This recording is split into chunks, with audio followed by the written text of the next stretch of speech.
प्रभु यीशु मसीह के महान और सामर्थी नाम से आज के नए दिन के लिए मैं परमेश्वर का धन्यवाद देता हूँ। आज का आशीष और अनुग्रह वाला वचन मरकुस का पत्री उसके 14वें अध्याय और 72वें वचन की ओर हम देखें। मरकुस 14 अध्याय और 72वें वचन। तब तुरंत दूसरी बार मुर्ग ने बाँग दी। पतरस को यह बात जो यीशु ने उससे कही थी स्मरण आई। मुर्ग के 2 बार बाग देने से पहले तू 3 बार मेरा इनकार करेगा। और वह इस बात को सोचकर रोने लगा। पतरस का इनकार किया जाने की घटना को चारों सुसमाचार में हम देखते हैं। मत्ती में, लूका में और यूहन्ना में भी, यहाँ तक मरकुस भी इस बात की पूर्ति करता है। पतरस जिसे एक इमोशनली व्यक्ति कहा जाता है, हर चीज़ में वो आगे रहता था, परमेश्वर की हर बातों में आगे रहता था। यहाँ तक कि उस पानी पर चलते समय प्रभु यीशु मसीह, ये पतरस ही था जिसने कहा कि मुझे भी पानी पर चलने की आज्ञा दो। मतलब, और ये वही पतरस था जिसने जब यीशु मसीह अपने चेलों के पैर धो रहे थे तो उसने उन्हें मना किया। ये सारी बातें रहने के बावजूद भी ये पतरस को प्रभु यीशु मसीह ने कहा कि तू आज 3 बार मेरा इनकार करेगा।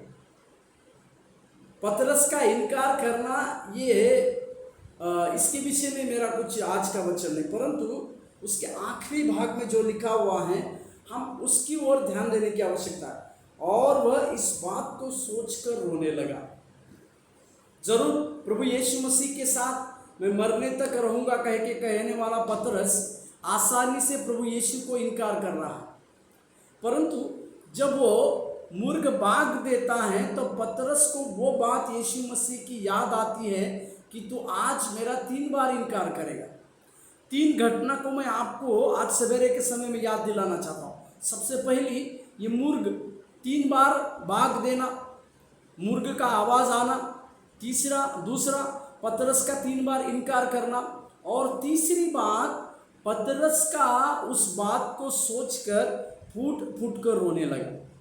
लूका की अगर बातों को कहे तो लूका इस प्रकार से लिखता है, जब तीसरी बार मुर्ग ने बाग दी, यीशु मसीह ने मुड़कर पतरस को देखा। इस प्रकार की बातें लिखी।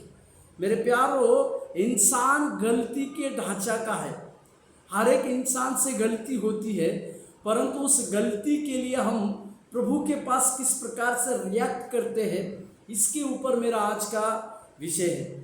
पतरस जिसने यीशु मसीह को इनकार किया, परंतु यही पतरस जब मैंने प्रभु को इनकार किया इस बात को सोचकर फूट कर रोने लगा। फूट कर रोने का अर्थ है सच्चा पश्चाताप होने का कारण। हमारे जीवन में जब हम गलतियां करते हैं तो हम किस प्रकार से प्रभु के पास चले आते हैं, किस प्रकार से हम प्रभु के उस पश्चाताप में चले आते हैं, ये चीज़ हमें पतरस के इस वचन से सीखने की आवश्यकता है। सवेरे के समय में हम इसी बातों को सोचें और अपने दिन की शुरुआत करने पाए। प्रभु आपको आशीष दे। धन्यवाद।